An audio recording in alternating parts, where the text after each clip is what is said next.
I was nervous when I arrived at Touchstone Institute for my exam, but when I stepped off the elevator, I was warmly greeted by a friendly staff member who guided me towards the reception area.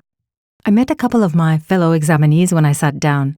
Everyone had been studying so hard for today. We were called up to the desk to register. I took out my photo ID and waited in line with everyone. The exam staff welcomed us, checked our government IDs against our entrance cards, and provided us with our ID badges. Then we were brought to the belongings check area, where a member of the exam staff informed us that we'd be leaving all our personal belongings here, but not to worry because the area was secure. As we hung up our jackets, they told us to check our pockets to confirm we did not have our cell phones or study materials, and then we placed everything on coat racks for safekeeping. We were then directed to our assigned desks that were laid out with our exam tablets and materials. The first thing we were instructed to do was to carefully read and sign the Confidentiality Agreement. The assessment manager introduced himself and gave us an orientation to the day. He let us know what to expect and showed us how to use the tablets for our written exam. We were able to ask any questions we had. Then he announced it was time to start. Once the exam began, we used the stylus to select our answers on the tablet. The application was easy to use and allowed me to focus on each and every question. As I was finishing, we were given a warning that the exam would end soon. This gave me time to double-check my work and then submit the exam with my final answers.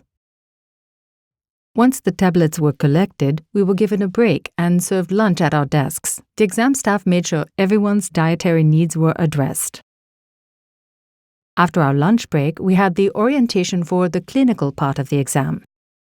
The assessment manager talked to us about the OSCE stations, explaining what we should expect and answering our questions. Next, our group leader was introduced and let us know that she would be guiding us through the clinical part of the exam day.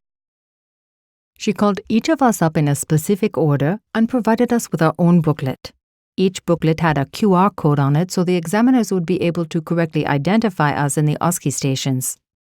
When we all had our books and were lined up, the group leader led us to the exam floor. When we arrived on the exam floor, there were staff members stationed in the hallway to help guide us. We were placed by the door of our first exam room with our back to the information sheet. I was pretty nervous. I think we all were, but it felt reassuring to have exam staff members there to support us. An announcement over the loudspeaker informed us that we could turn around and read the station information sheet. We all took notes in our booklets to be sure we were prepared for what came next. Then, an announcement told us it was time to enter the station. When I walked in, the first thing I did was have my QR code scanned by the examiner. I was thinking about what I had just read outside as I introduced myself to the standardized client and started asking her questions. She seemed so real, it felt like a natural encounter. She described her health complaints to me the way a real person would in an actual health setting. I had to ask a lot of questions to see if I could accurately understand her concerns. I was impressed to know that my entire interaction was being recorded and monitored by examination experts. It made me feel that the process was very professional. I felt like they were really trying hard to assess me fairly. After interacting with the standardized client, an announcement informed me that it was time to sit with the examiner and answer some questions. At this point, I was hoping that I had gathered all of the information I needed. It was then announced that it was time to leave the room and go to the next station. When I walked out into the hallway, I didn't have to worry about where my next station was. Exam staff were there to guide me to the next room, and I'm glad they were there because it allowed me to concentrate on the exam tasks. After the second station, I felt thirsty. I knew there was water, so I asked for some, and then I read the instructions outside the next room. I felt that exam staff were there to look after me so I could focus on my performance. The experience was mentally challenging but never seemed unfair or confusing. When we had finally completed every station, our group leader called for us to follow her, and she led us from the exam floor back to the orientation room to sign out. The group leader collected our pencils and booklets, counting the pages in the booklets to make sure none were missing. She then gathered our ID badges, and we were dismissed.